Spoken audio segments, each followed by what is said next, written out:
Gals! I'm Brian. And I'm Brad. And at the time of recording, Valentine's Day was yesterday, so hopefully everybody had a fantastic Valentine's Day, or, no matter what, since we're gals, our Galentine's Days. How was yours, sir? It wasn't bad. Nothing too crazy. Nice. We watched The Piano because I got that on the Criterion Collection. Okay, that makes more sense because I was like, you watched The Piano. Yep, watched the movie The Piano. Gotcha. Okay. kind of weird. It's got Sam Allen in it. I don't know who that is. I'll have to look it up. There's quite a few famous people, but 1993 film. It is Sam Neill. Sorry, Sam Neill. Gotcha. What's your dope rating for it? Weird. Low. So just purely, what is it? It would be Molly. Because it's not horrendous, but it's something. It's just unusual. Yeah, it was. We need to finish it. We stopped towards the end. I think we got Valentine's Day in half. Couldn't get through a full movie. Say no more. Yeah, no, I think we need to eat. That was yeah. Yep. Say no more. Don't say what you were eating. We're a kid-friendly podcast. That's what I tell everybody, you motherfuckers. I don't know. I was just trying to throw in a swear word in the same sentence I claimed we were a kid-friendly podcast. Always. Oh, Anna Paquin was in that. Yeah, I mean, there's a lot of famous people in the movie. It just, I don't know. It's made 93. It's didn't age very well. Kind of weird. Fair enough.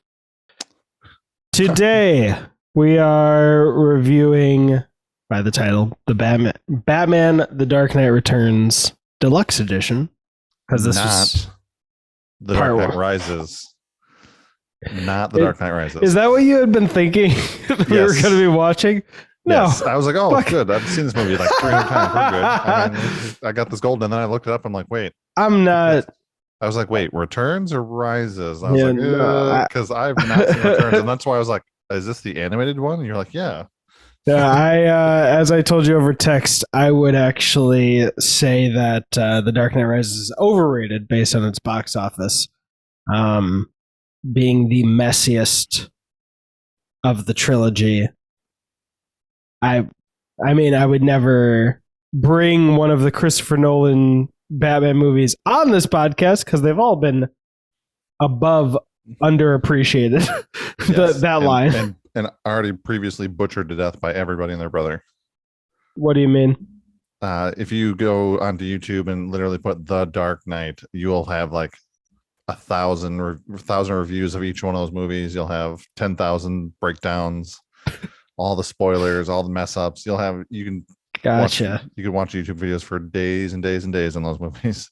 All right, so I'll use that and bring it around to the movie at hand. Yesterday, I saw a Reddit post of someone like posting all the Bat stuff we're about to get. We're gonna get the Batman from Matt Reeves. We're gonna get Michael Keaton doing the Batman Beyond. We're getting Batgirl on HBO Max. All these different things. I think they had Nightwing in there. I don't know if that's been announced because so many things that DC announces don't happen.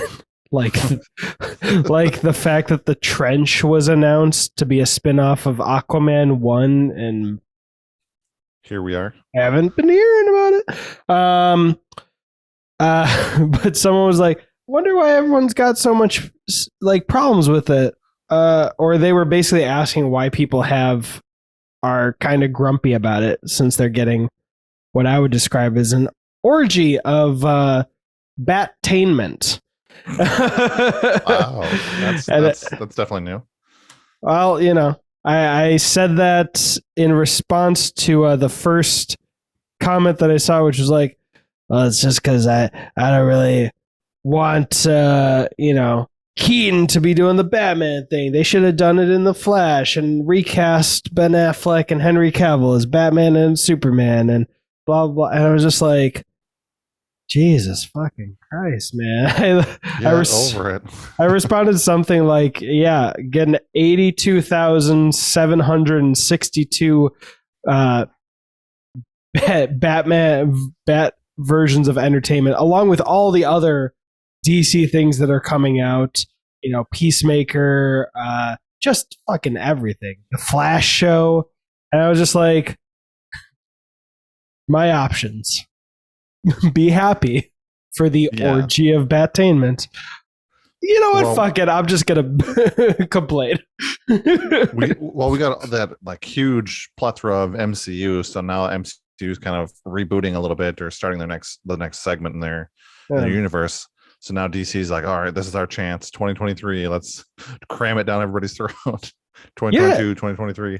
And like, I just think there's just too much. Not even including the CW shows that are still going, like Batwoman, and that really know how to crank out content. It's usually not dog shit, but it's like the average quality is like solid. And this is from someone who owns like probably 20 seasons of CW superhero shows, and that's not even an exaggeration. Just like, geez, you complain when when DC's not doing enough, to the point that they rush a Joshy Weebles Justice League. Joshy Weebles. I refuse to pronounce monsters correctly. I understand where you're going with this, but it's not that bad. It's not that bad. He's he as far as we know, he's no Kevin Spacey. Let's say that. Yeah, I mean he has an ego and stuff, but man, it's not that bad. The fans make it worse. Let's not let a Batman thing get overtaken by Joshy Weebles, because no DC fan would want that again.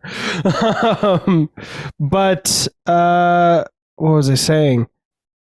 Yeah, anyway, this bringing it back to this movie, this is the movie I would have understood getting the undying love that Batman v Superman got. I didn't say that quite right. I would understand this movie getting that love more than I did Batman v Superman. And I think this is a better version of that movie. However, on a rewatch, there were some things I hadn't picked up on the first time. What did you think of this in our 2-minute non-spoiler section? Don't fact check. Yeah. Don't look at how many minutes we've already spent rambling about this. I would say it was pretty good. I was definitely better than I was expecting. I've seen other Batman and other animated series and animated movies, like The Killing Joke and stuff like that. Ooh, so I heard bad things about that. It wasn't terrible. I mean, I wasn't gripped. I was a lot more gripped to this movie, or two parts. But I can definitely see where there's parts of this that they took from the comic book that did not age very well. Mm-hmm. There's some things that they left true to the originals that they've changed since then. They put in some weird things that kind of make you go, huh? And kind of like question. They try and trick you into one thing and lead you somewhere else. There's one specific point in the first half of the first movie that tried to trick you to thinking that somebody was going to be coming, and a supervillain was going to be coming up, but it wasn't that supervillain. And it might be something that you probably, if you went minute by minute, would probably catch it. But yeah, I would say it was overall a good movie. Who would ever watch a movie 1 minute at a time? That sounds ridiculous. Yeah, that sounds ridiculous. or two of them at the same time, just for absolutely no reason. Or four of them in the future. Yeah. All right, fair enough. Yeah, I would say, I mean, this is the movie that inspired Batman v Superman, or at least the graphic novel is what inspired it. And I'm sure we'll get to that a little bit here too in the spoiler section of this affiliate link below, because we always seem to forget that before. Oh yeah, you can if you want to watch the movie, either like go on HBO Max or you could get the dude. There are a lot of special features that I've watched and they're good. But you can get that link in the affiliate link down below. Because that seems to be something we always seem to forget until after we do this. Ironically, that was the one thing I was thinking about 30 seconds ago. Like, I won't forget to mention that. And I would say this is the better version of that story. I mean, between Batman v Superman and this, all right, at least in this part, it's structurally better, I'd say. Sure. Okay. Like, that I will give you. The writing, the scenes and things like that. Like, if you think about Batman v Superman, there's a fucking great opening. And then there's just a lot of excuses for things to be happening. Like, oh, they're moving a what is it? I mean, it's just that everything after that feels like a huge big mess. Like, spoilers for Batman v Superman. If anyone, I mean, come on. Have we seen that movie back in 2013? If you're watching this, you've seen Batman v Superman. Let's put it that way. Ooh, why am I? 2016. Sorry, 2016, not 2013. They have. I'm just gonna get the IMDb up, so I stop brain farting right now.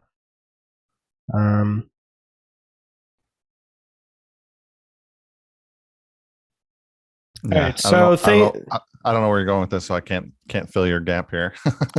Well, they have this whole thing about like Lois Lane going to the Middle East to interview a terrorist. Hey, we've got Jimmy coming in as like a secret CIA agent who gets killed. Superman comes in, kills people. Like he kills whoever he pushed through 7 walls. That's sorry. That's just that human body. People tell you that guy's not dead. He's jelly, no matter what. And then she goes on, and then like it's clearly it's a shitty frame job on Superman because they use fucking bullets to kill people. And her evidence of like, who did this? Like, she has a bullet and she like tracks it the whole movie only to find out that it's Lex Luthor when he captures her. And there's like this half-baked story of like, what should we report that doesn't go anywhere? There's this big, just excuses to do action scenes like Batman killing so many people to get some kryptonite that he doesn't get because Superman is there as like a pole, a lamppost to be crashed into. He's just like, hey, you've now crashed. Let's look at each other for a second. And both say stop. It's just this big messy thing, and all the structure of it is so throwing spaghetti at the wall and see what sticks until we finally get their title fight, which again, like you said it, there's been 1,000 videos on YouTube. If Clark just said, hey, so my mom's kidnapped. What's up? Like, do you want to help me with that? Lex is a bad guy. Yeah. And then they have a 6-minute action scene fight because it has to be 6 minutes, and it's just, I mean, the easy comparison that's going to piss so many people off is Captain America Civil War. They originally had the same release date. That would have been awkward. That would have been really awkward. That would have pissed off a lot of people. And then it got moved back, Batman v Superman.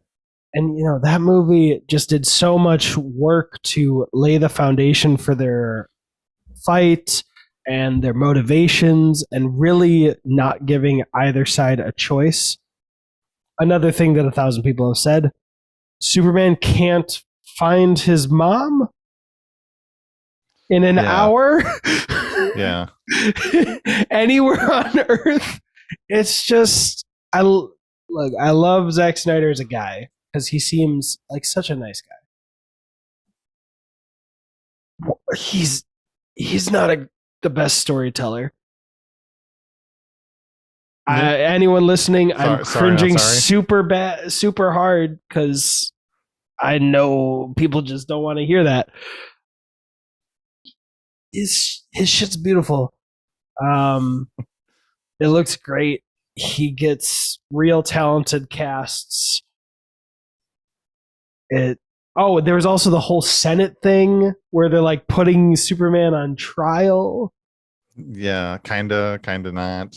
And then there's a bombing, and they're still like, Superman did this. But he's standing right here. And he walks out and then flies away. And we get the montage of him helping people, except like one place is a flood, and he's just chilling there for like a minute. Like, I'm here. It's like, yeah, just the way that Zack Snyder translates comic book pages to reality is not the best all the time. And we'll get into this movie and on that too, but yeah. And I'm not exactly sure this is where you want to find that source material for that movie. Touche. And I've said this in other podcasts. I was the one person that I like.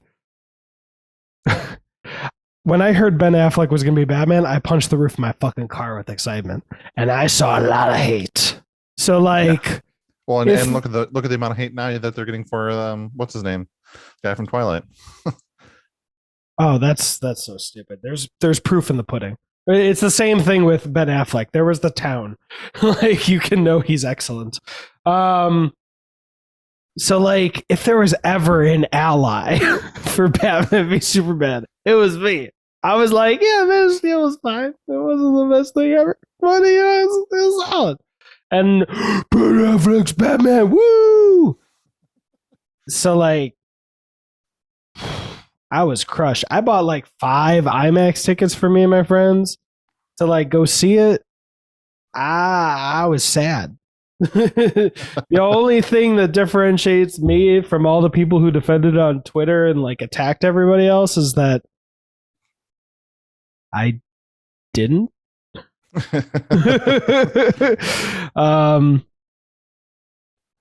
Yeah, so like this one, the structure is it can be very comic booky, as in like half the story is an episodic or comic book by issue story, like self-contained, but then there's a longer story that's running through it. Like comic books or TV shows. You can kind of tell in this movie where it stops, where the first half is and the second half is. You all right? Please don't die on me. I didn't even have the water in my throat when I started coughing. COVID. I can't save you from this far away. I can't fly. Liar. Yeah. You've never seen me not do it.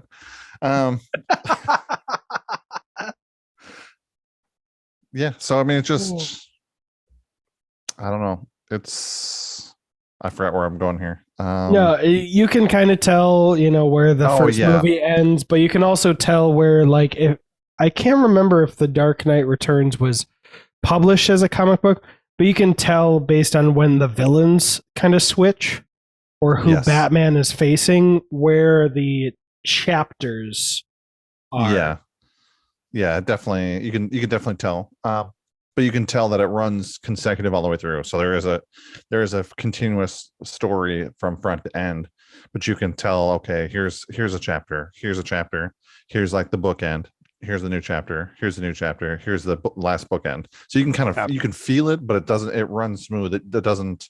If you're not looking for it, you wouldn't. If we just sat you down in front of this movie, you'd go, oh, okay, cool. And then if you thought about it, or if we showed you the comic book or told you the backstory, kind of, it's based off a comic book from 1984, you'd go, oh, okay, got you. That makes sense because of this, and this. One thing I do want to say, which I think you'll probably mention, is, do you know who the this might be a spoiler, I guess, but it's on the poster. Do you know who the main young woman is played by?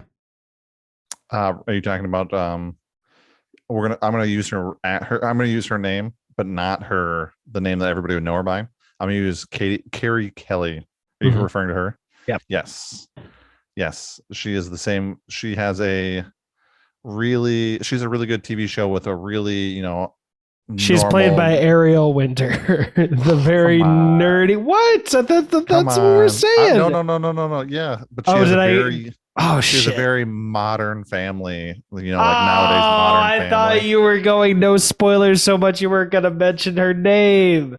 So I thought oh, my bad. I thought you were like, oh, you said her name. No, I was trying to draw out this really, really drawn out dad joke of Modern Family, and that was I feel so. And then Batman is played by traditionally a villain in most movies and TV shows that I can remember him being in.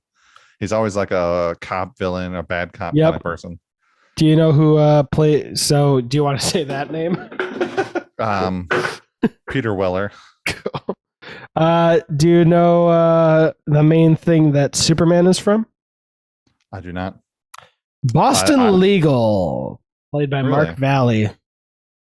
Yeah, I'm trying to look down the list here. He's like 8th, 6th.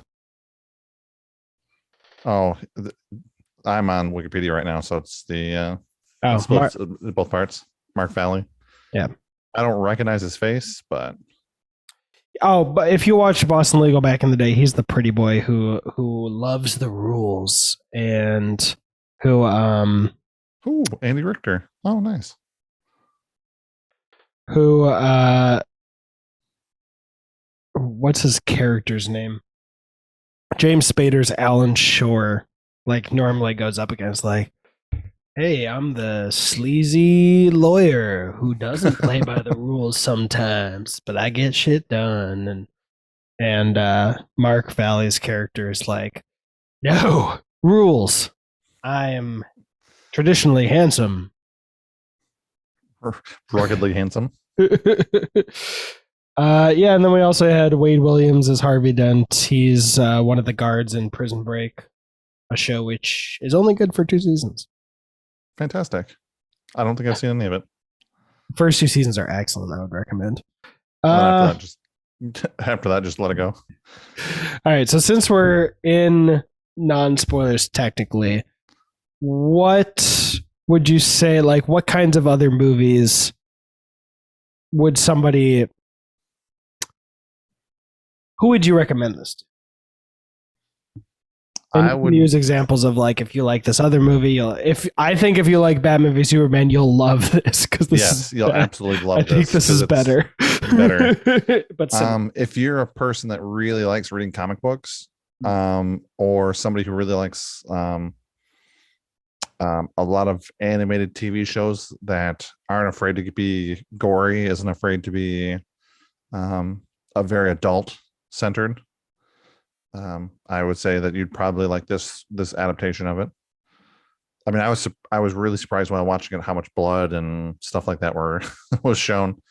Yep. I mean, I don't know what this got. I assume it's a rated R. It might have been a direct to video thing, which could have avoided a rating since it's not releasing in theaters. So I couldn't actually tell you. Well, if it was rated, then it probably would be rated R. I can't imagine it being rated anything less. Yeah, because they do. They show blood coming from somebody's body. If there was blood out, Some of the shots you just see it splatter on the wall, so it's technically not coming from the person's body, and that could, if you were lucky, avoid an R rating and still be PG-13. Or if you turn it colors, if it's like green or whatever, and it's not red. Yeah, So a lot of times you can kind of skirt some of those for a while. I mean, if it's too much, then they'll just tell you it's too much, and you might as well just turn it red.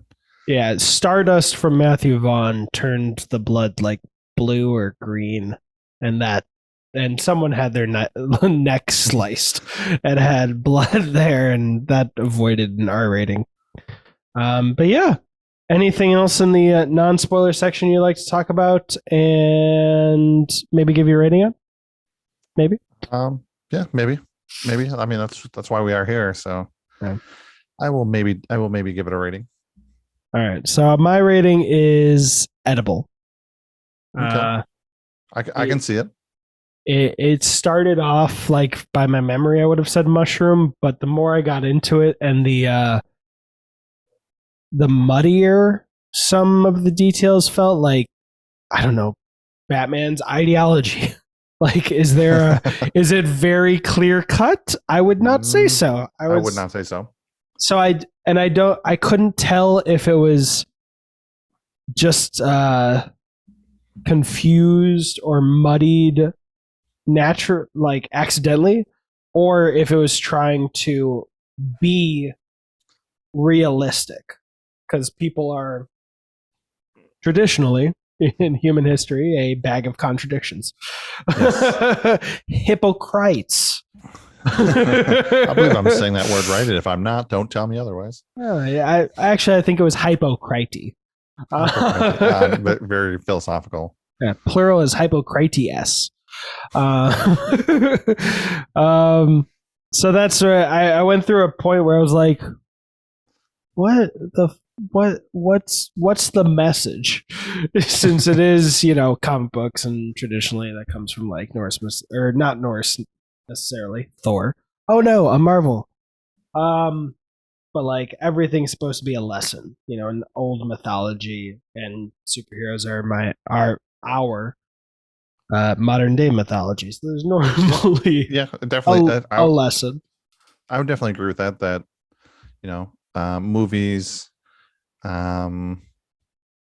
Movies and comic books. Okay, movies more for us, comic books more for people that actually grew up in the 70s and 80s, 60s, 70s, 80s. Before movies were invented. No, let's not go that crazy. I've seen Ben-Hur. Have you ever seen a movie in 1970? Yeah, I have not seen a movie when I was negative 20 years old, negative 18 years old. People, he can fly, and movies weren't invented until after 1970. Yeah, I mean, I'm just assume I'm right, and I move on with my life. We'll call it a day. Still love that. That needs to be a T-shirt, but I feel like it would be a majority would not be wearing it. Ironically, probably not. Probably it'd probably become like some cult fascist thing, and it would just go downhill fast. On the back, as long as they make the money off of it, I don't care. Yeah, on the back, it would say, "Don't look up." Yeah, do not fact check. Yeah. Doesn't fact check anything. Just assumes he's right and moves on with his life.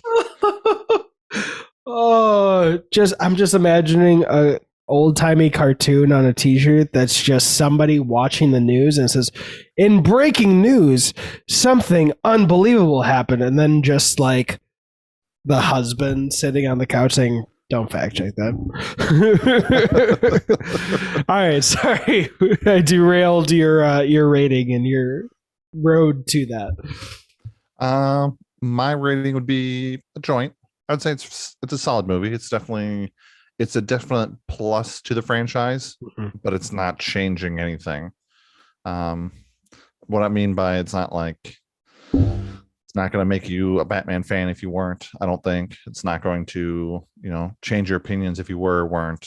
I think it's solid to the franchise. If you like the franchise, I think this is something that you'll definitely like. If you don't like the franchise, you're probably not going to find much enjoyment out of this. But I like the franchise. I like the grittiness. I like how DC took theirs where Marvel kind of went a little bit too follow all happy, prancing in the field, where these guys are a little bit more dark and gritty and kind of stay close to that gritty comic book feel. So more adult themed. Yeah, I would have gone joint, except it at least feels like it has a lot on its mind.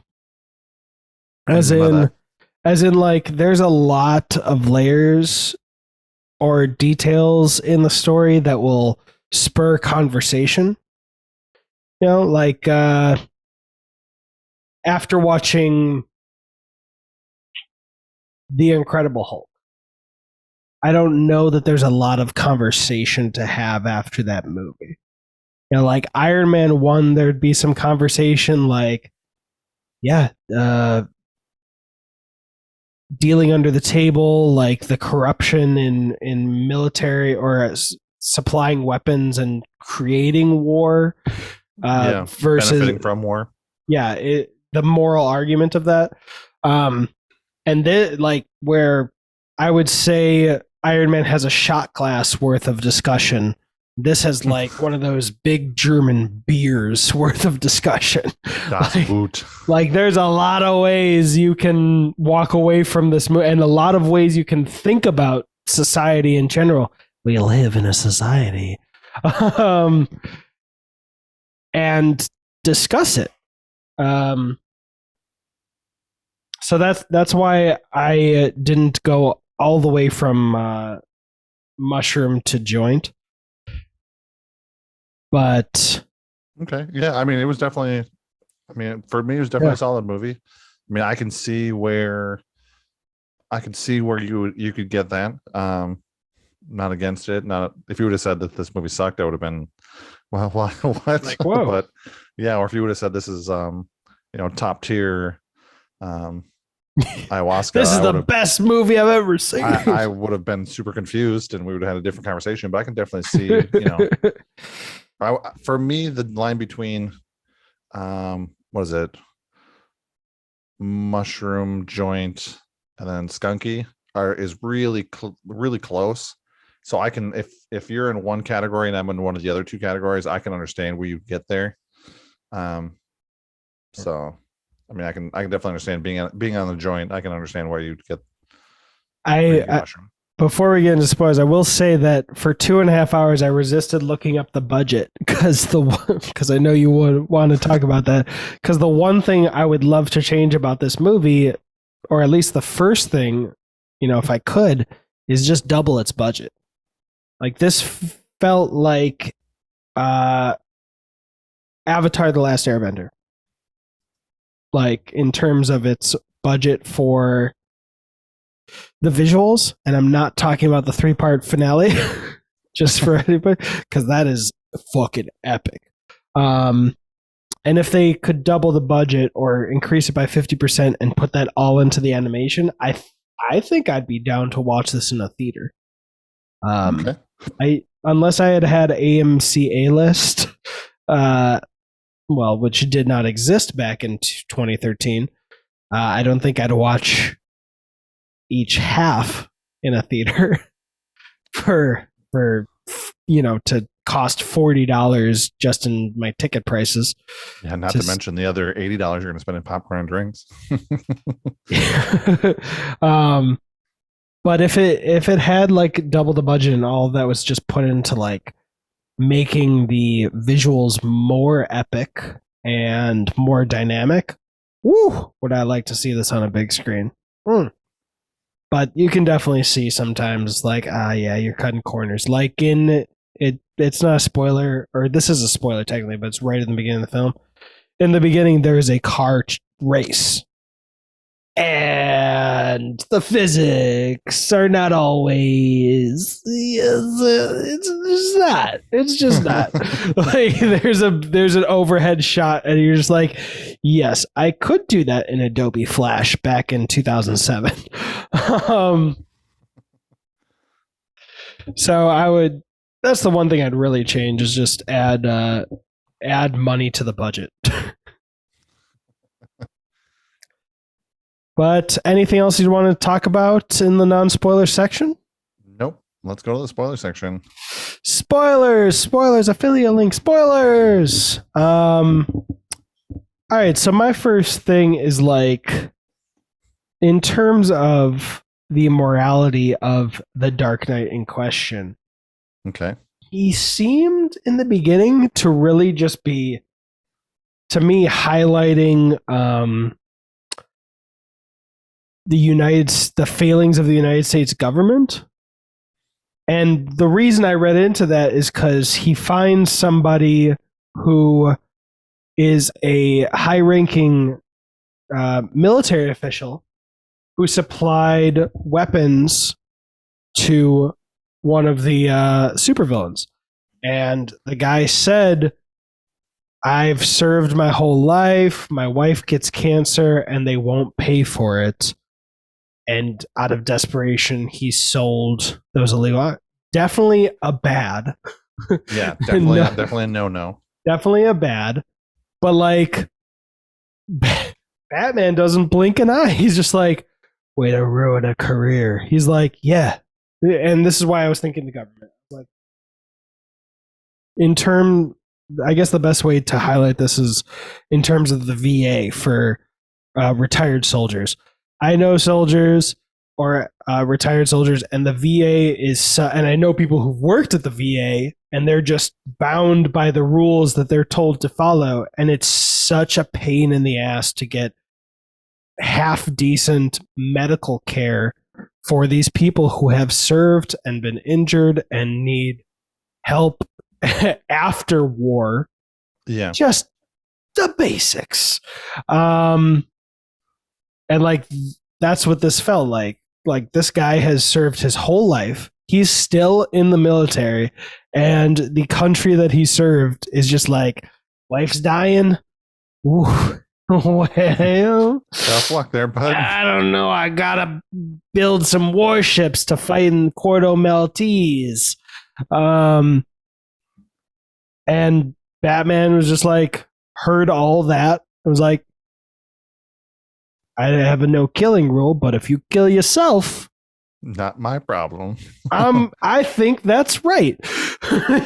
Yeah. Well, it's funny. Again, turning to this movie's dark sense of everything. Mm-hmm. He says, I think his last words to him are, "You've had a nice career," and then lays the gun on the table and says, "You've had a nice career," and then walks out, and then the gunshot rings. It wasn't even that. He said, "What an end to a good career, way to end a good career." And it's like, Jesus Christ. And especially because Bruce Wayne is, I mean, the easy criticism is he doesn't use his money to fix Gotham. Yeah, even though he's got like an estimated like $9 trillion or something like that. Yeah, he could give away half his money. He could give 90% of his money and still never have to see a human being in person for the rest of his life if he wanted to. Yeah. Yeah. Bruce Wayne's net worth is an estimated $9.5 billion. Jesus Christ. Now, granted, money doesn't solve everything, but definitely helps. No, it solves everything but death. And sometimes it solves death because there's a lot of research showing that when who? Have you seen Mr. Burns? Is that The Simpsons? Yeah, the Simpsons guy. Yeah, what about him? He's like 140 and held together by sticks.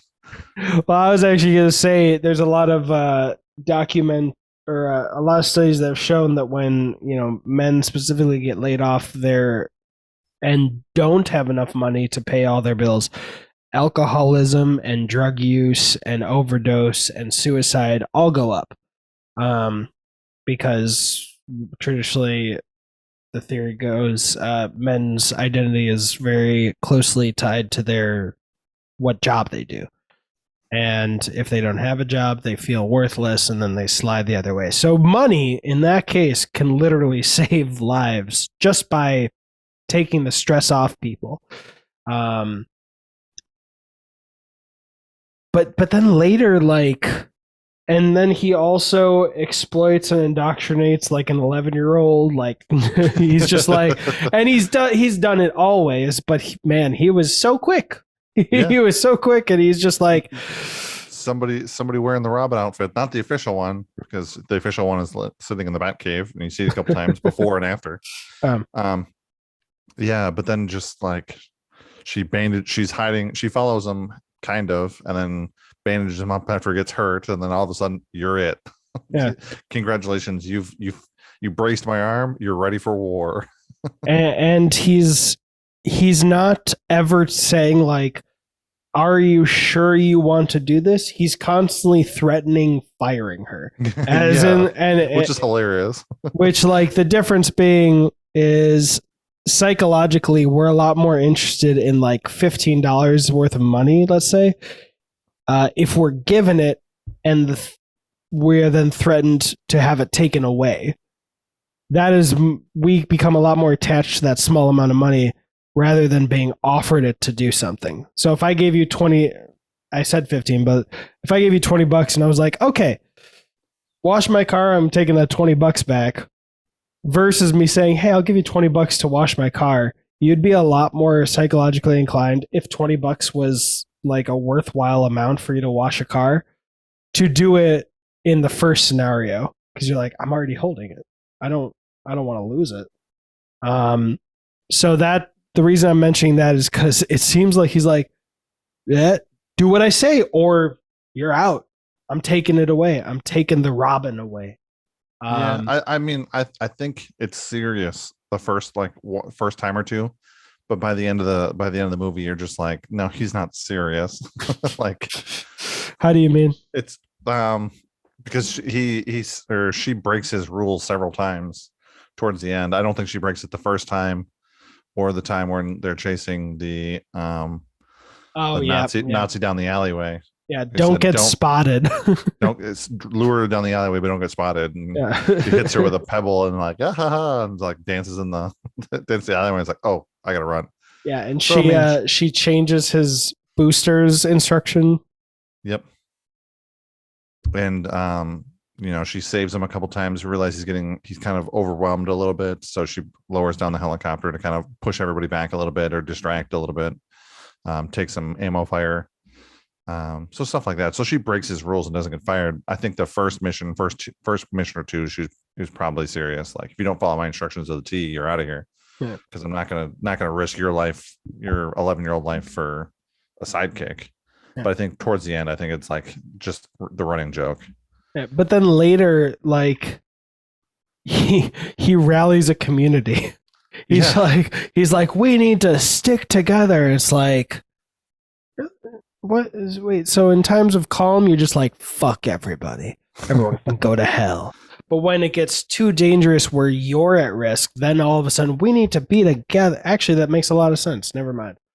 It doesn't make a lot of sense for consistency's sake, but there's some humans I could think of who were very hypocritical and very like when it's convenient or when they would suffer. I'm not going to mention Ted Cruz in Texas when it was all frozen over and he just gets out of town, goes on vacation. I mean, that's how you tell whether it's going to freeze or not in Texas. Is Ted Cruz in town or is he not in town? Does he have a vacation plan? Oh, he does. Oh, okay, get out of town. Oh, Jesus. But yeah, I mean, it's both sides. I mean, this isn't a political thing. It just happens to be the running joke. But I mean, Superman just does what he's told to do all the time. Yeah, and it felt like the one lesson based on like when they paused and let it settle was the new commissioner saying he's too big. Like the lesson is you can't change anything. If who you're fighting has enough power, you'll never change anything. So you should just give in. Yeah. One thing that I noticed that they kept true to what I'm going to assume is the comic books, because the comic books were made back in the 1980s. But since then, they've changed Superman to be less American and more worldly. Mm-hmm. And especially more of the late 2000s. I'm sure it's marketability, and I'm sure it's stuff like that, and the truth, justice, and a better tomorrow, or whatever it was, or a better America. So I noticed that they really kept true to that in this movie. The ideology of he's American, which obviously he's not, but they definitely. How dare you? What? Dare you? What are you using? Facts? Yeah. He's American until it's not convenient for me anymore. Yeah. Until he kills everybody. Oh no, he's American until he argues against me, and then he can leave. Yeah, until he doesn't show up for his court case. There's court trial at the Senate on how to control him. But yeah, I mean, they kept that true, which is kind of weird, especially with this being made in 2013. I figured they would have changed that a little bit. I mean, it's originally a Frank Miller comic, so yeah. But I mean, if you were going to keep some of the things from the comic, I probably would have kept everything they did. But to keep him very American and with the American flag in the background, I think when he first drops in, the American flag flashes up behind him, and it tries to be that symbolism. Isn't he working for Reagan? Yes. I had to look up what that was. I didn't know what president that was.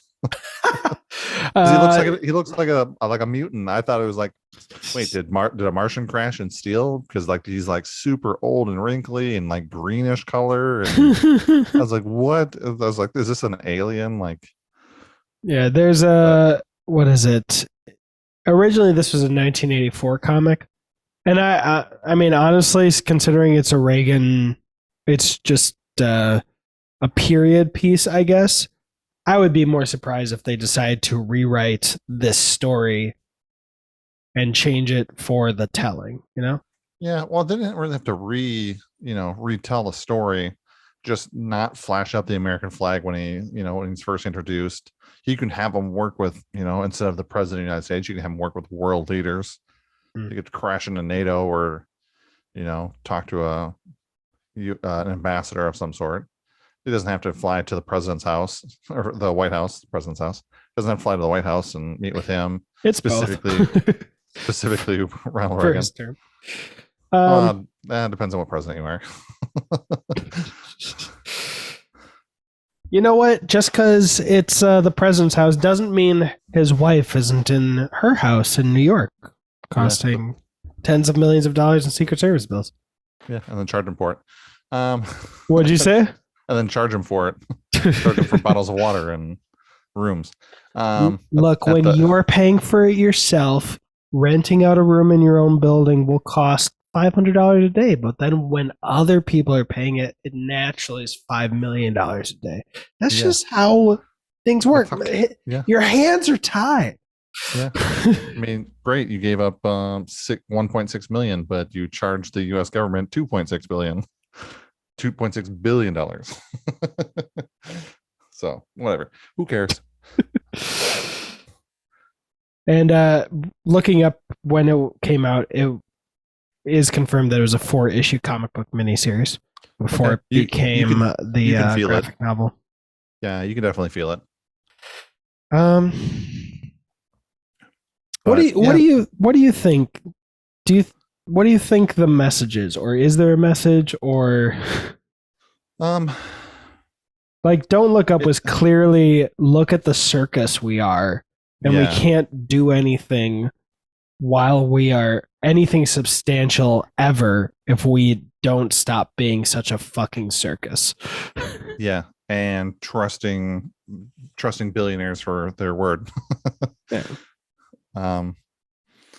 I would say if there was a message, if there's an intentional message to this, I would say that it's probably along the lines of try and do right for the common person. Try and do right for your neighbor. But I mean, I think that'd be kind of loose considering Batman goes around killing all these people. Yeah, and like when the rioting is happening, unless I was wrong, the first few people to get batarangs in their hands were just civilians. Yeah. Like Just civilians were looting, which at that point I'm just like, who gives a shit if they're looting? Dude, the power's out. Fucking people get I don't care about the supermarket chain that has 5,000 locations losing one whole store's worth of food. If people need to eat, I don't care.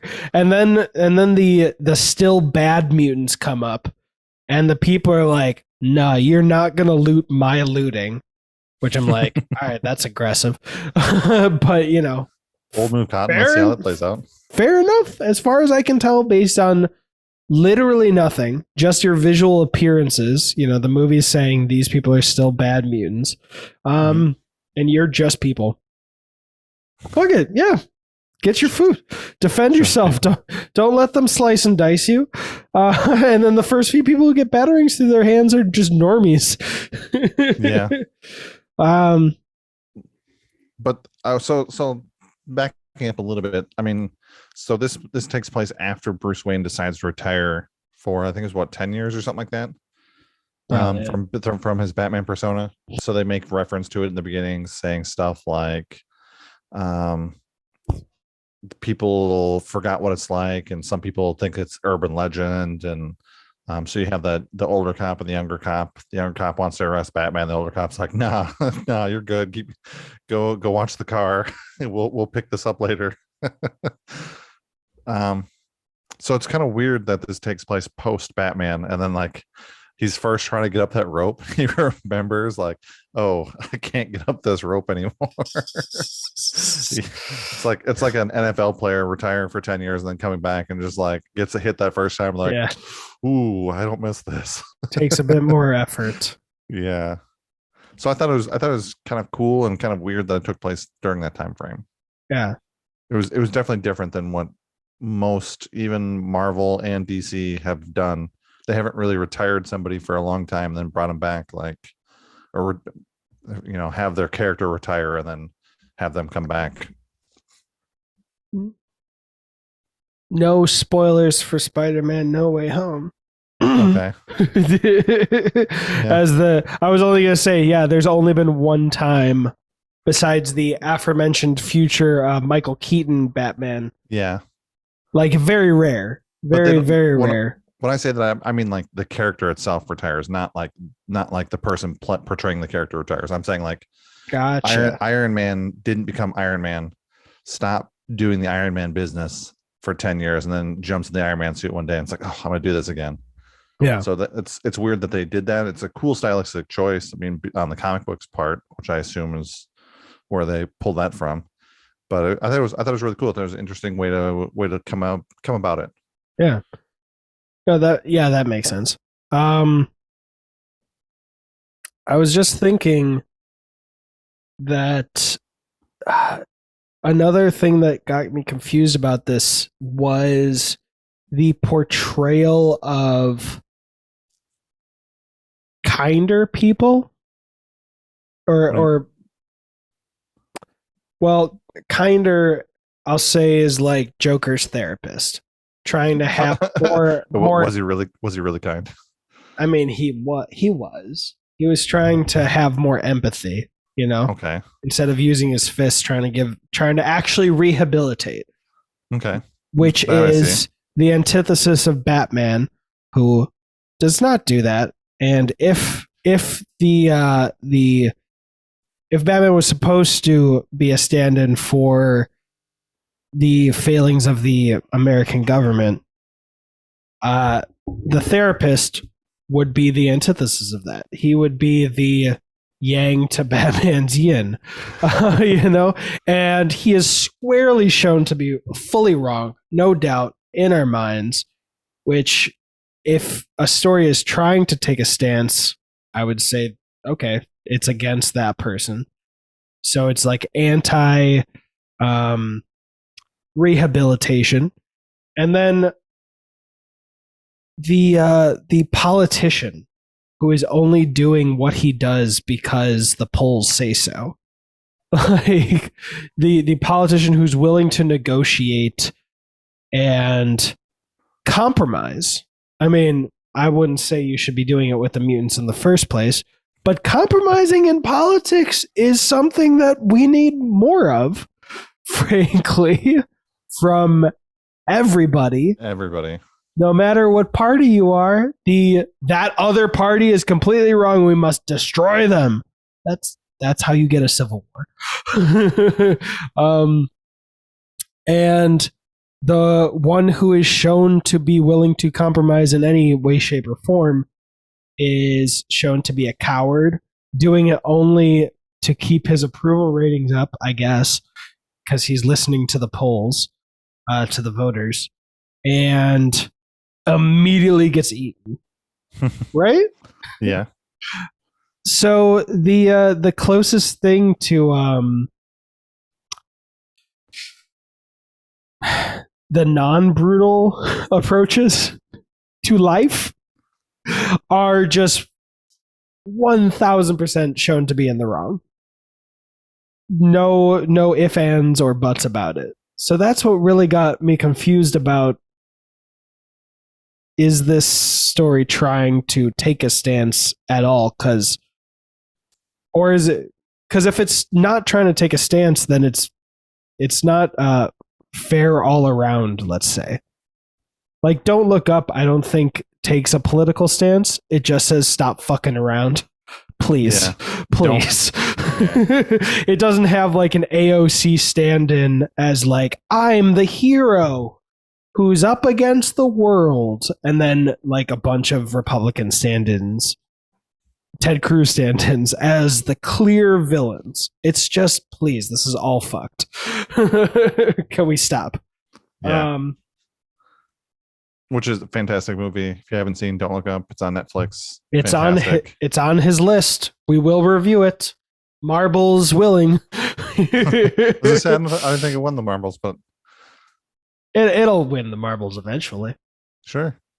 I was also considering doing a rule that after every 5 choices, if whoever like quote unquote lost the marbles, as in they got less choices out of the 5, gets to choose one in between marbles races. Like, so if you lost, then you could be like, all right, we're definitely doing Don't Look Up or something like that. Yeah, no, I gotcha. But we'll keep that for the future. I think this time it was 5 and 5. I think. We only chose 5. You got 3. I got 2. Okay, yeah. But we can wait till later to put in that rule. But yeah. So I don't know. I think when I saw this in like 2014 or whenever, I was just like, holy shit, this is so much better. Wait, actually, when did the Deluxe came out at the end of 2013? Okay, Batman v Superman came out in 2016. So I definitely watched it in like 16 or 17 because I watched Batman v Superman first. And my reaction was like, holy shit, this is so much. Sorry, everybody, but for me, I was like, it's so much better than Batman v Superman Dawn of Justice, which is a title they hated. The creators.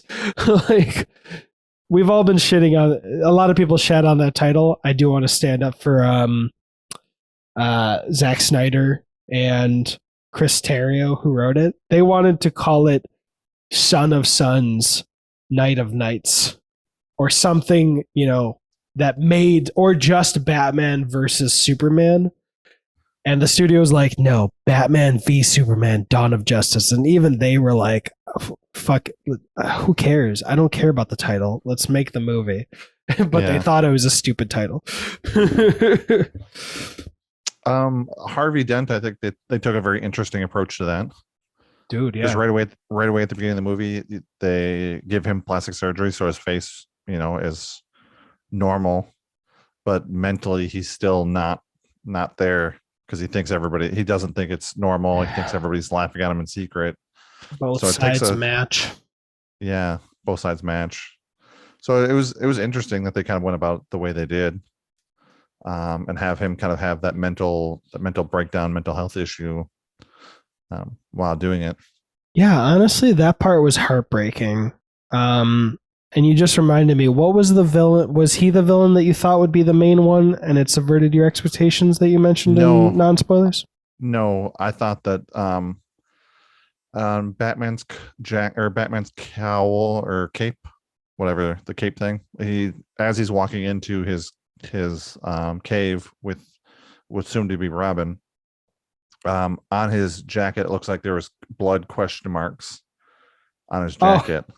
On his thing. So I thought that was like a foreshadowing of having Riddler. That is so cool. I wish I had caught that. So that's what I thought. I thought Riddler was going to be in here. And I thought, okay, if he's not in this one, he's in the next one. They're already dropping hints for the next one, but no, he didn't show up. So, but that's what it looked like. It looked like question marks, and it may have just been streaks that when he dropped it wrinkled, the form of what could have been conceived as question marks. But that's what I saw when I saw it on the cape. I was like, "Ooh, Riddler!" Nice. And I was also expecting Robin not to be Robin. I was expecting that to Robin to him turn her away to be turn her into Catwoman. That she would have gotten mad because she helped Batman. Batman didn't appreciate it, and then turns her into Selena Kyle. Because at that point, they hadn't said what her name was. Oh, I gotcha. So I thought she was going to turn into Selena Kyle, which would have been weird because she was like 13 and considering he kisses Selena Kyle later in the story. Yeah, she does. And Joker kisses Selena Kyle. Yeah. Well, isn't Selena Kyle like an old lady at this point too? Yeah, everyone's an old lady at this point. She's like a traditional old lady with like the scarf on her head and like the long, ankle length dress, 70s style. She also is a madam. Yes. Which I love the fact that she has Kyle escorts. It's just like, no, it's a business. Guess what we do? Yeah.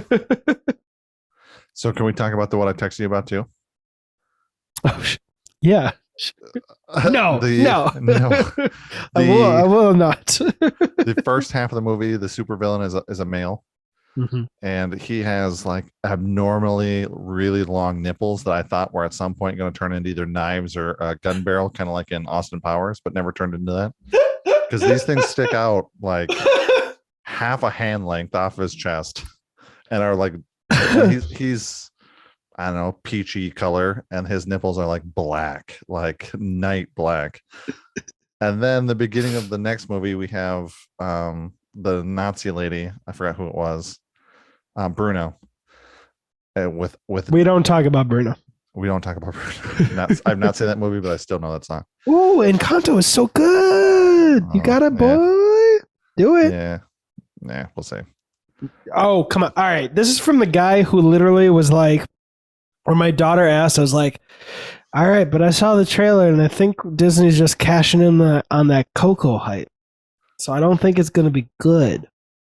But you want to watch it, so I'll do it. And then by the end, I'm just like, this is better than Coco. I did not cry in Coco, I will say. Coco wins for the scale and magnificence, where like I would give Encanto a B. Coco firmly has an A, but Encanto's story is so much more affecting. Yeah. I literally added 2 of the songs, and neither of them are We Don't Talk About Bruno, to my regular playlist that pressure. Surface Pressure. And I just made something unexpected. That's all I'll say is the lyric. But no, those are 2 songs I regularly hear while I'm working, because my playlist is like 23 songs. And it is so good. Here, this might actually help. I don't know if you knew this, but all the lyrics were done by Lin-Manuel Miranda. Hamilton. Gotcha. Okay. Yeah. I was that name sounded similar or familiar, similarly familiar, but had no idea. Familiarly similar. Familiar. So what drove me down this point, right? Mm. is that the Bruno lady, she calls herself female, has swastikas on her chest, Mm-hmm. appears not to be wearing a shirt, Mm-hmm. zero nipples. Hey, I think they could have split it in half, gave the bad guy half as much nipple, gave her nipple, and it would have just been equal around the board, and it would have been not a big thing. The guy had like 3, 4, 5 inch nipples, and it was like gonna scratch somebody. Just subverting expectations. Yeah, I guess. Also, when you texted me that, I almost texted back. Yeah, Nazis are very strict. Their followers only get one N-word, and it needs to be Nazi. So nipples are not allowed. Nipples are not allowed. They almost made her cut off her own nose. Very strict no nipple policy.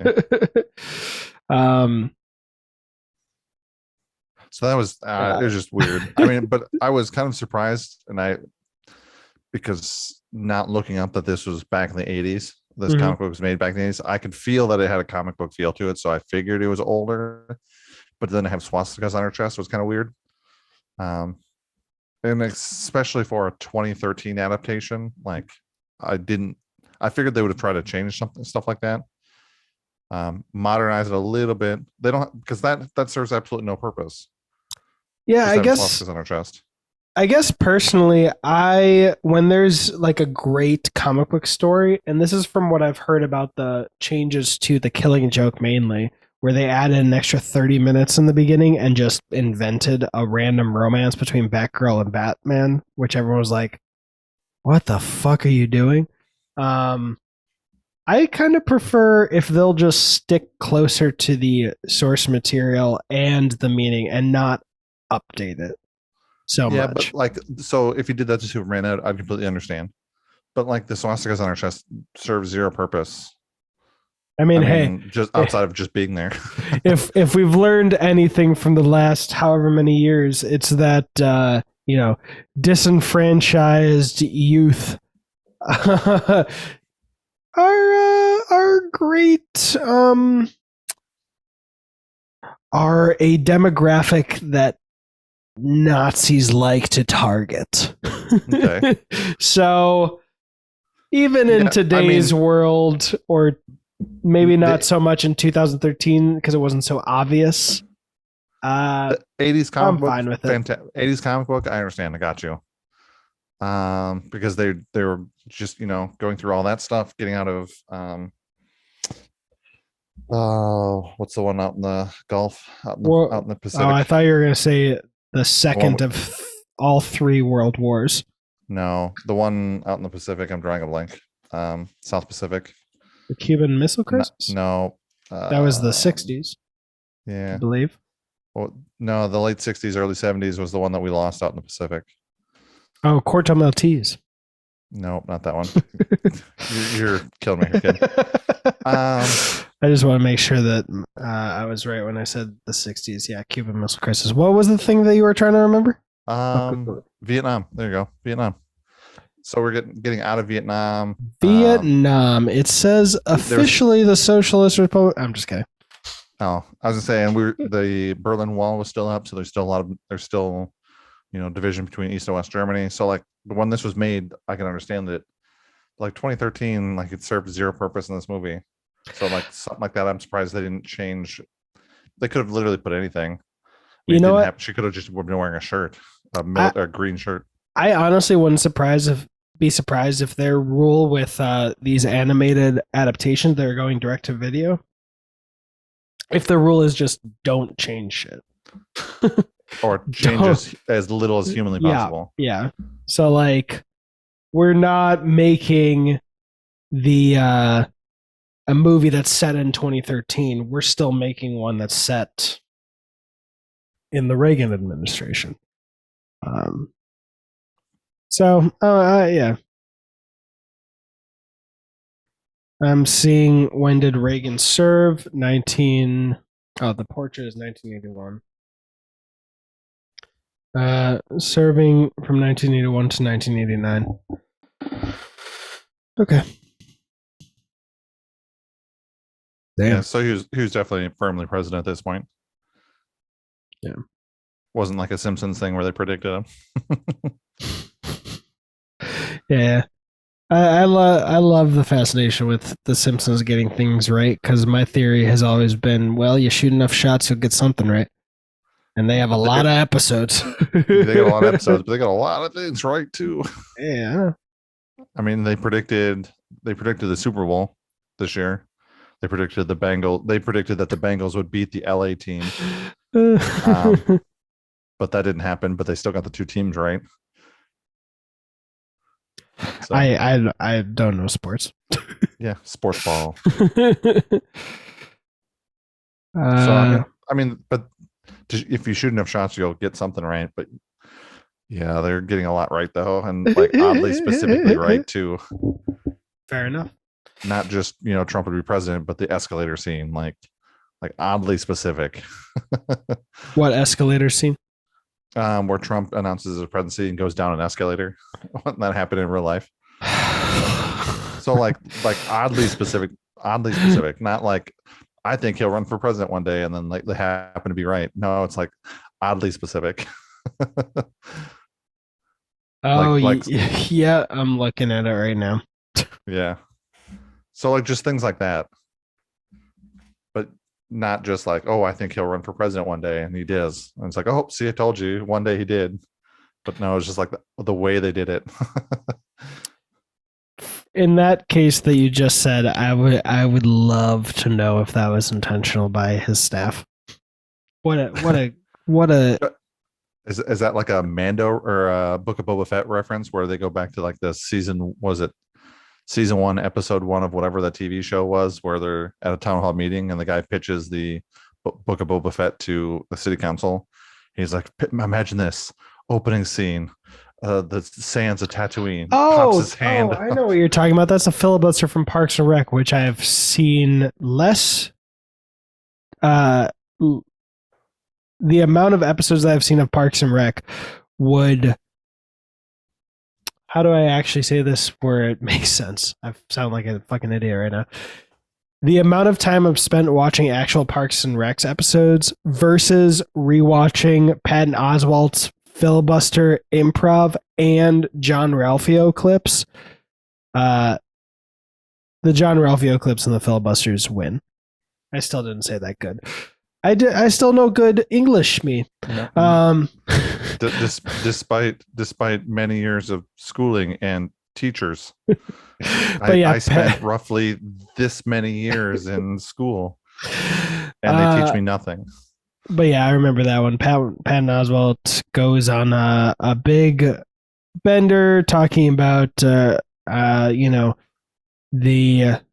Boba Fett comes out. He gets in the Slave One. There's a ship that comes to like save them, and it's not the Millennium Falcon. It is the X-Wing, and Thanos has the Infinity Gauntlet. And I'm sorry, Hawkeye and Black Widow are not A-tier Avengers. They're out.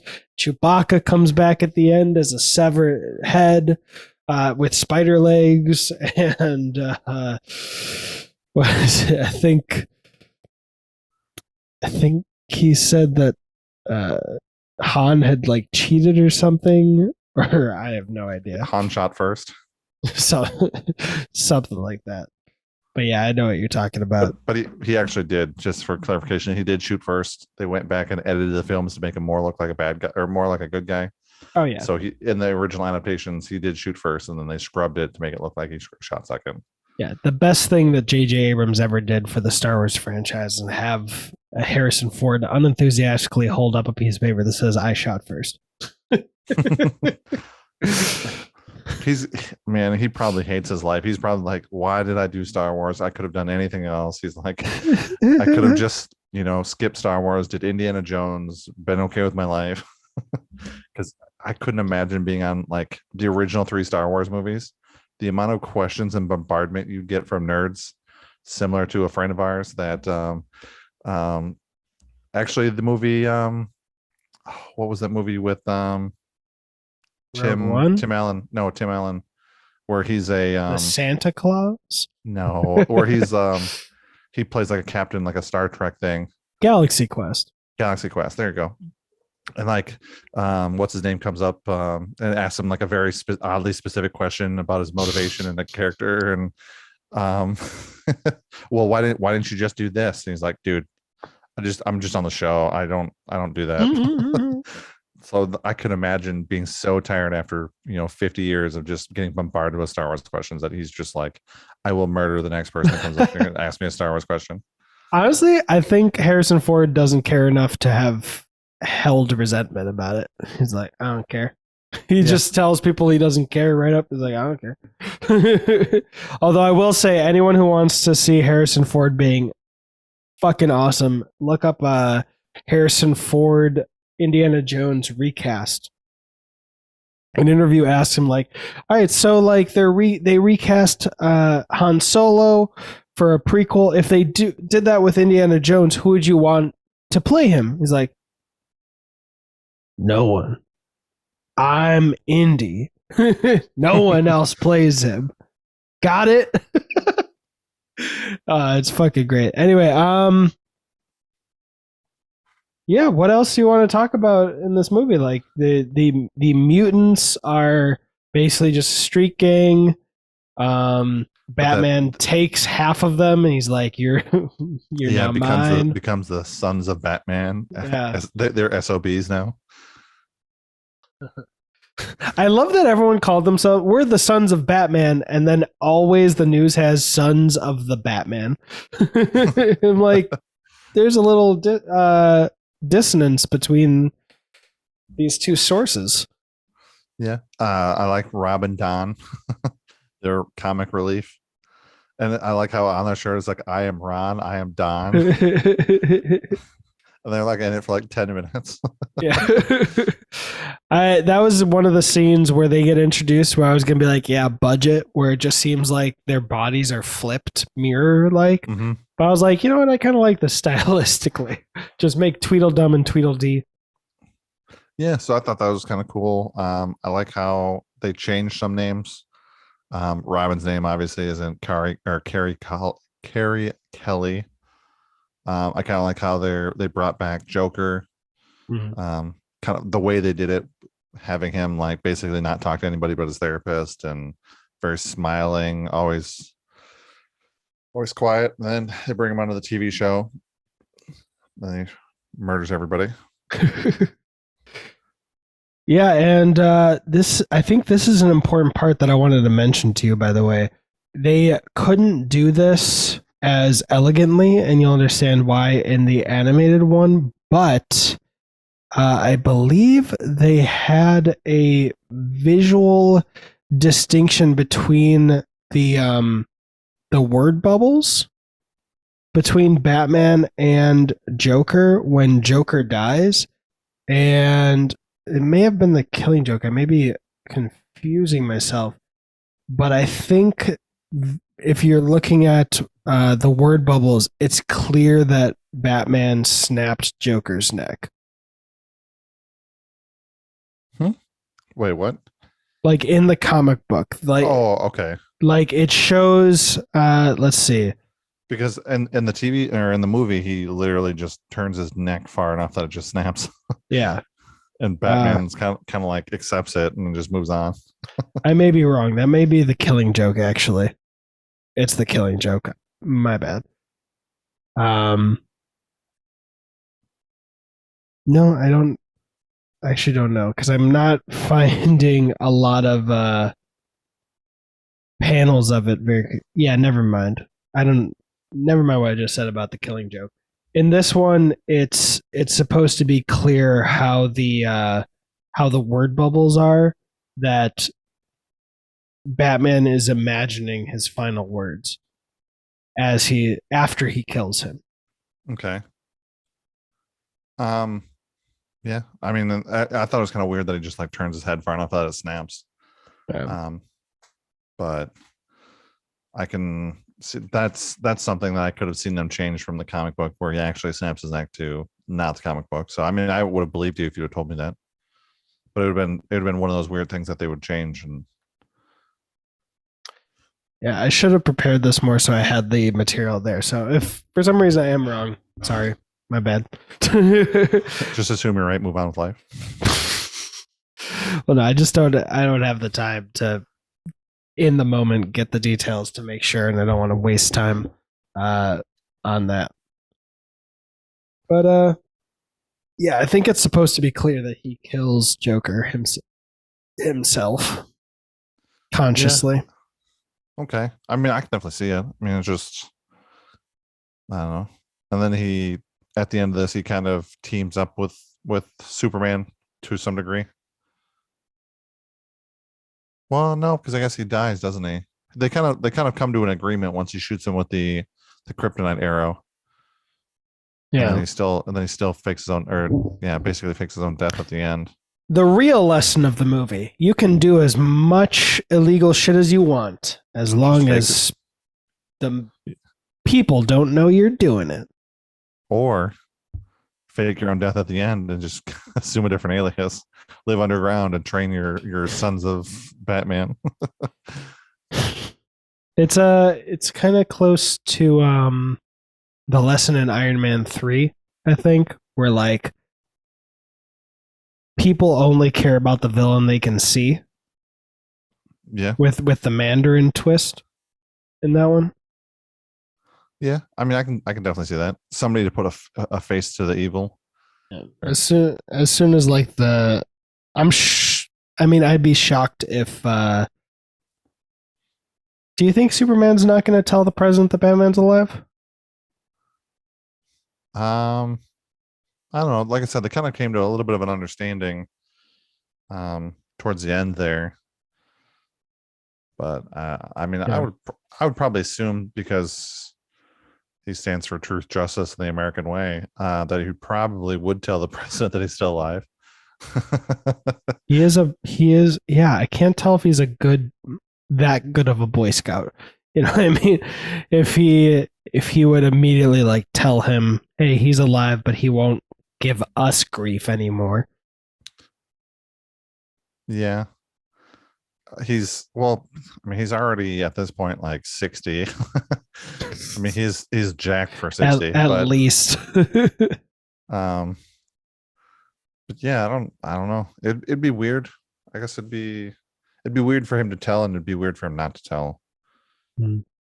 So I don't know. I didn't like. I wish the Batman v Superman thing would have been more drawn out.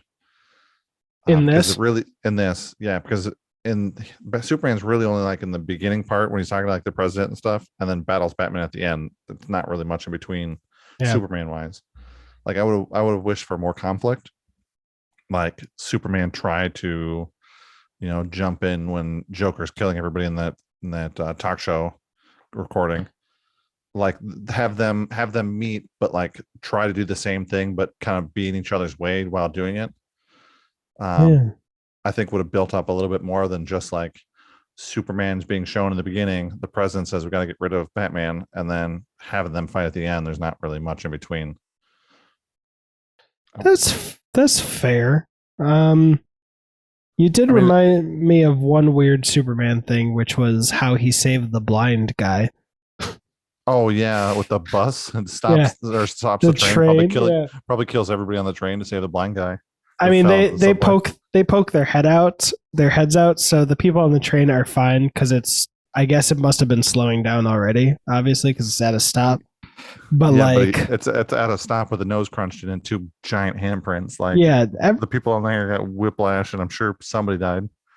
Everybody going to the chiropractor when he could have just been like, "Hello, tiny human," and moved. Yeah, and I guess the Cold War is still going on at this time because I think Cold War ended in the 90s. But then so Superman deflects a nuclear missile shot by the Soviets.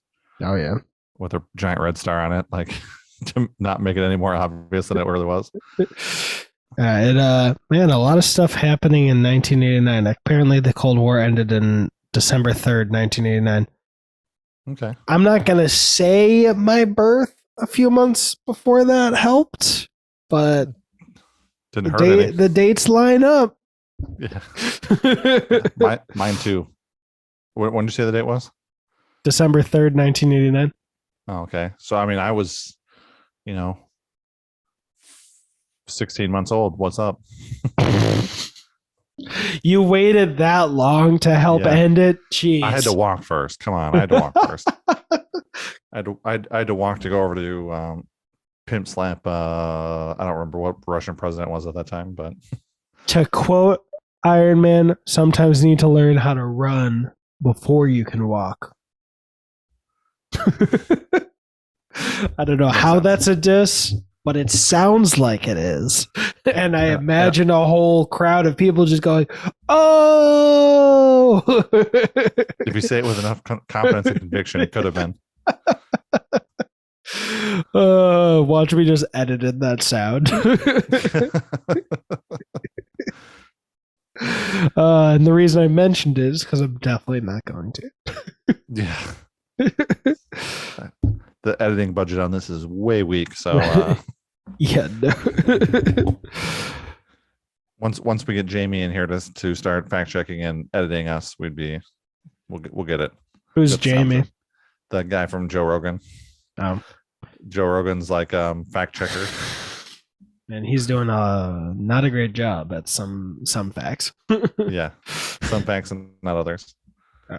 What's funny because like sometimes he'll just randomly jump in and be like, "No, actually, I just looked that up. You're wrong." And there's other times where, Joe Rogan will be like, "Hey, Jamie, fact check this basically," and then he'll come back and be like, "Yeah, this is this, this, and this." But it's just weird how he like sometimes he'll jump in, sometimes he doesn't. Sometimes he needs to jump in, he doesn't. Sometimes he's completely irrelevant and it was 5 minutes ago and he jumps in. Like, wait, bud, come on, be consistent. Get paid to do a job or don't. I mean, he also runs like all the live streaming and the audio levels, right? I think so. Yeah.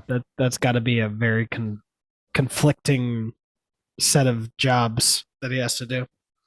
Like, make sure the stream's going fine, make sure the mic levels are going fine, adjust on the fly, change the angles of the live stream to be like pointing at the right person. And I've done a little bit of that with an actual full like TV show set when I was in college for ABC, and Nice. it's a lot. And being able to also listen to the conversation with full attention, I don't think I could even do that. Like, actually let all of it sink in what they're saying, let alone then having to be like, oh shit, while I'm doing all that, I also need to Google and fact check that and think critically whether their thing is correct versus the facts that are there. There really needs to be just somebody who's like fact check, or like 5 people who are constantly fact checking. Like, oh, that'd be so painful. And then Jamie doing all the technical stuff, because it would literally have to be like one person listening fully and just be like, okay, Jim, fact check that, please. Stacy, fact check that. As we go, and then be like, all right, actually, and then keep interjecting. But yeah. I mean, it'd be a fun job, but I mean, to switch between the 2 cameras is probably just two buttons, like an A and a B button. Yeah. Like a scene change. Yeah, you could probably set some software to automatically go between them if there's noise. Yeah, I'm sure there's like a Twitch. They make them for Twitch and stuff, so I'm sure you could implement them too, where they have scene changes and it'll do certain things. You can push certain buttons and it'll do different things, like put them on break or whatever. So yeah, using I'm OBS, sure you can do that. Yeah. But yeah, I mean, overall, this movie is pretty good. I don't think it's life changing. I don't think it's going to change anybody's mind, whether if you're a Batman fan. I don't think it's going to make you not a Batman fan. It probably might help you a little bit, but if you're not a Batman fan and you watch this movie, you're probably just like, nah, okay. Yeah, I think if I rewatch it, my rating will change from an edible to an edibly joint. Like, it's just one of those things where, like, yeah, it's fun, and I'm not saying like if I rewatch it 3 more times and be like, skunky, fuck this movie, get the fuck, or like, boy, it's not going to keep going. The floor is joint for me. But it is one of those things where I think the more attention I give it, the more the cracks show. Where it's Yeah. like, But if all you right. definitely watch it once or twice, I mean, once for sure, go give it a run through. Yeah. 2-3 times, that's probably about its limit. Anything more than that, I think it'll just wear.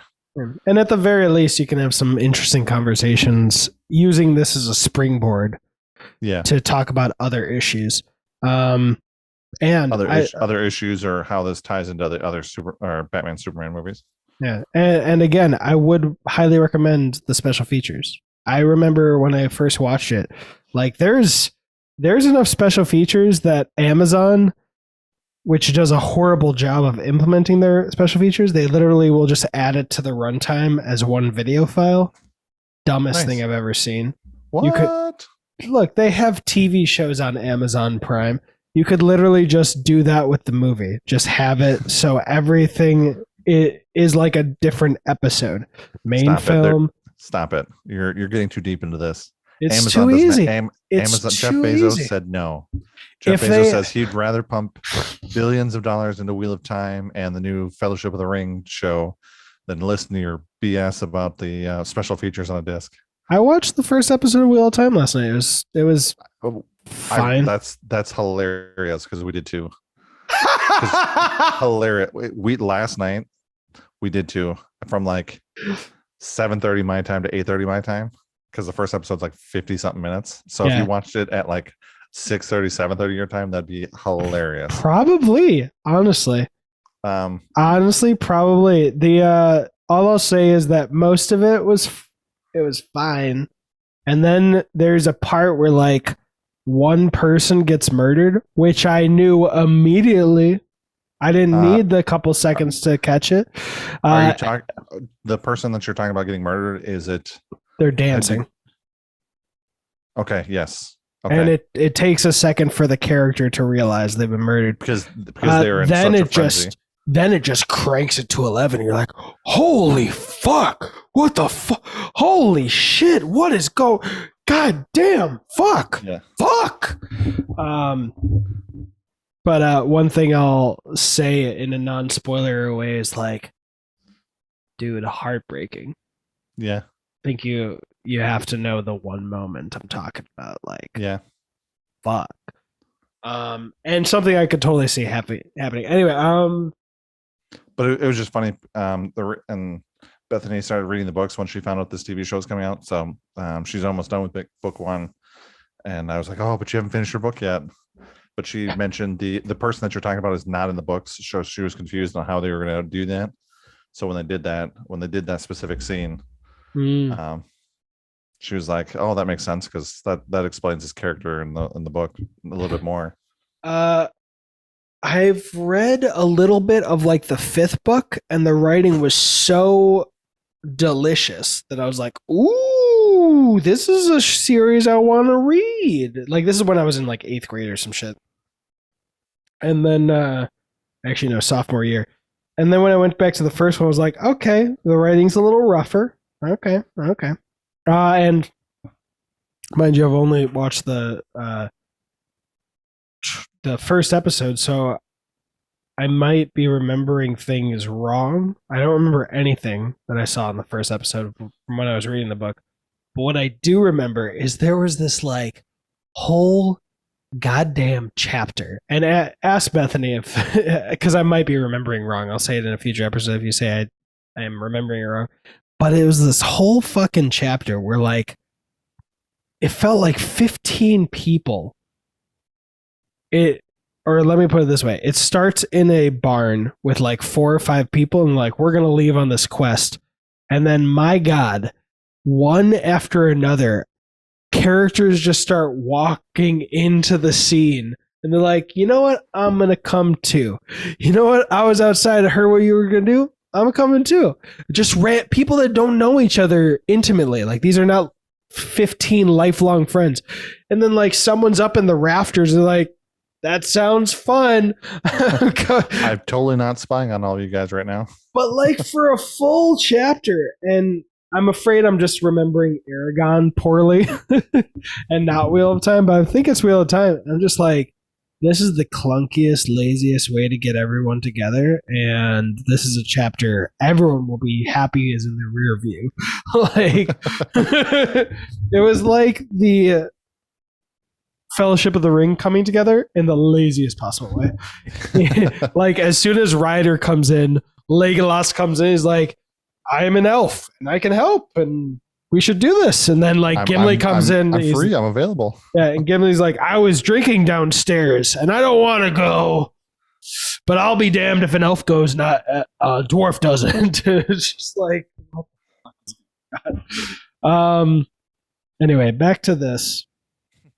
Oh, so my point was for Amazon, like if they had an audio commentary track, they wouldn't just add a language option that says audio commentary. It would be the movie and then the movie again with the audio commentary track as one whole file. It's real clunky. Anyway, there's enough special features that it doubles the running length of Amazon's file. So there's a whole lot to actually get if you're into those things. There's not like 3 deleted scenes and then that's it. I don't know anything else I want to say about the movie. Yeah, like I said, overall it's pretty good. I was looking there. I cannot find the budget, but I can find an estimated earnings between part 1 and part 2. All right. The estimated earnings of part 1 was just short of $6 million. Damn. The estimated earnings of part 2 was a little over $4 million, totaling together an estimated $10,277,488. So, I mean, I can't imagine this movie was made for more than $5 million. Yeah, but how? Like, all right, let me do this. How much does an episode of Avatar: The Last Airbender cost? All right, about 350,000 to 500 million an episode, and they're around 20 minutes or 500,000. My bad. Oh, okay. That was like 500 million. Holy crap! That was a bad brain fart. So each episode is about 22 minutes, 20 minutes, let's say, just to make it even. 10 times. Half a million times 7. So 3.5 million. Okay. Yeah. This tracks. Yeah, I would say that's pretty fair. I would say more than 2 million short of 5 million. Yeah. I'd be pretty hard pressed if you told me they made this movie for $5 million, or these two movies together for $5 million. I'd be pretty disappointed. Because they would have wasted the money. I know very little about, like, if you showed me this and you made me guess without me using Avatar: The Last Airbender as a anchor, I would have been like, I don't know, 10 million, 20 million, because I don't know how. I'm not familiar with animated movie budgets. But do you know who is? You? Jay Leno. No, Olivia, the director. Does he do a lot of these? Oh, he does a ton. He does a ton of these like animated movies. Mm-hmm. The Invincible Iron Man, the movie, Doctor Strange, Sorcerer Supreme, which is an animated movie. Justice League Flashpoint. Ooh, dude, I'm not even kidding. I considered adding Justice League Flashpoint to my list while watching this movie because I really do. The Flashpoint Paradox, is that what you're talking about? Yes. Because I love that movie. I think that's a better, more solid movie than this one after rewatching it. Yeah, but that's awesome. War, Batman vs. Robin, Batman Bad Blood. I should have said it earlier, but I was going to say that's going to piss off a lot of people with how many Marvel properties he does. Godzilla, the series, Roughnecks, the Starship Trooper Chronologue, Max Steel, Jackie Chan Adventures, He-Man. I love Jackie Chan Adventures. He went to work as a storyboard supervisor for He-Man, the Masters of the Universe. So yeah, I mean he does. Ooh, he was in the He art does a ton. department for Deadpool, Thor Ragnarok, and Wonder Woman. There you go. That's so cool. Or is it depressing? I was gonna say, is it a good thing they went from being a regular director to part of the art department? Yeah, storyboard artist for multiple episodes of The Flash on CW. He was an uncredited storyboard artist for Space Jam: A New Legacy. Oh, fantastic. What was the last title you mentioned? Uh, I got the something. Flash, the CW, The Flash.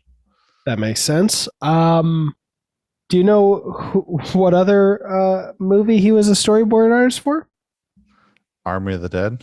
Yep. Okay, because I look down at the screen because I'm now at the bottom of his like movie list. I'm like, Army of the Dead. And Justice. You already said Justice League, right? The actual Justice League. No, I didn't say the actual Justice League. Justice League Dark and a couple other ones. No, he was the storyboard artist for the actual Justice League. So I presume he's the storyboard artist for Justice League, the Snyder Cut. Even though he's uncredited on here, cut, which just makes I love that. I actually unironically love that. As much hate as I gave for Batman v Superman, like Zack Snyder clearly not only read the comic, well, I hope he read the comic. He clearly watched this movie and was like, I'm doing my version of that. I want the director to be a part of my version. And he kept him on for Justice League and Army of the Dead. And I absolutely love that. And he's going to help him with the Army of the Dead prequel, anime prequel. Oh yeah, along with the showrunner, and also a Court of the Dead animated series as well. So I mean, it seems like him and Zack Snyder seem to have a thing. Yeah, they seem to be buddies. There was I need to make a video about this, but there was a recent thing of like an executive at Warner Brothers and like fans were theorizing that the reason that Batman v Superman and Zack Snyder's Justice League, or I guess the original Justice League, got so much hate is because Zack Snyder's such a nice guy. And like that opened him up to more hate. Yeah, and it just makes me feel a little frustrated, but also just sad for the people who like just don't want to admit that a movie they love, most people don't. Yeah. I mean, I think everybody has a movie like that where you're just like, you have a movie that you really like, whether you'll admit it out loud or not, that, some people don't like. Dude, 2 of the Kingsman movies are not liked by most Kingsman fans. I just have to be cool with that. 3? Yeah, 2 and I guess technically the prequel. Okay. But like, they're not as loved as the first one. Stretch, You didn't love Stretch. You didn't love Tag.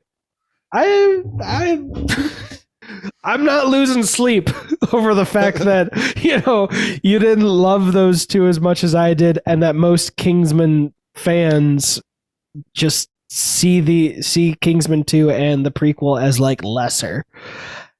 I'm not losing any sleep. And it just makes me feel sad that like the people who really love Batman v Superman are, it seems, losing sleep. And they won't stop being bothered by that until the rest of the world says, holy shit, we actually love it and we were wrong. And I'm just like, and that's why I want to make it so clear. Zack Snyder seems like such a sweetheart and such a nice guy. And what happened to him during Justice League with his daughter is fucking heartbreaking. Yeah. And when I found out that they added a suicide prevention billboard, because I'll be honest, I didn't recognize that was a suicide prevention billboard the first time I saw it in the movie. I knew it was important because they held on it. That warmed my heart, finding out that they added that into the official movie. That's fucking awesome. And they didn't have to. Yeah, I mean, I'd be shocked if they had added it and then took it out. I'd be like, that's fucking weird. What the No, fuck? I mean, I'm Yeah, just saying yeah, when yeah. they switch directors, that's something they didn't have to do. They didn't have to do that. They could have billboard could have been anything or nothing. But to specifically do that, as kind of a nod, as kind of like a kind of an understanding, and to help anybody else going on through those problems, they didn't have to do that. To be clear, I believe they only added it to the Snyder cut. See, I thought they added to the regular one. Yeah, I think I could tell that I didn't explain it well enough based on how you were reacting. I don't think it's in the theatrical Justice League, but it is in the Snyder cut, and I love that.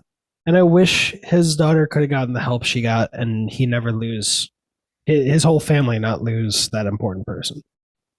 I just don't like the movie. I'm sorry. Yeah. But I like his ethos with the people that he works with. Like, he really loved this project, so he sought out the director who was like, come help me make my version of this. That's cool. Yeah. I'm looking up to see whether or not that billboard is in there. So. Oh, gotcha. I saw it on a New Rockstars video pointing it out after the movie came out, so that's why.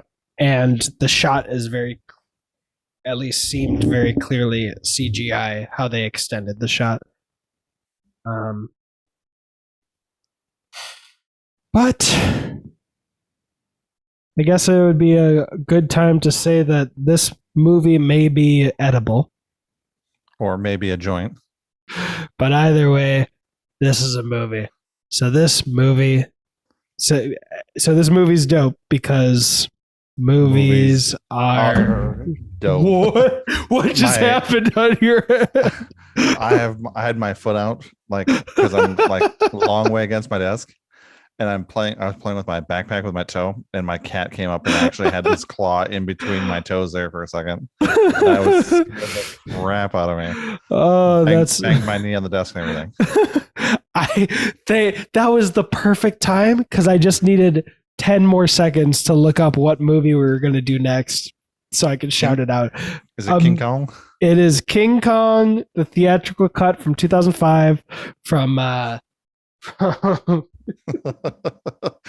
mean, such perfect timing from Peter Jackson. I'm sure we're going to mention how the details about race in that. So everyone can look forward to that. There's an affiliate link down below if you want to buy it and watch it before we review it. It's got Jack Black, Naomi Watts. I mean, come on. It's solid. Adrian Brody. It's got the guy from Texas. Samuel Jackson. No, Friday Night Lights. Samuel Jackson's in the other Kong movie. Yes, Kyle Chandler. Who is great in Tag. Nope. He's great in Game Night. Yes. As an asshole. Yes. And then he plays in Bloodline, a Netflix show. He plays in Friday Night Lights, which was the adaptation of the movie for a TV show. Yep. He plays in a bunch of other stuff. He's a really good, solid, like, dad figure in all these TV shows. Yeah. I just added Game Night to my list. Oh, Game Night's good. I've seen it. And it's got what's his name? Something Dexter. It's got Dexter in it. Michael C. Hall. There you go. I knew it was three words. I just couldn't figure out what it was. Who is good in Gamer?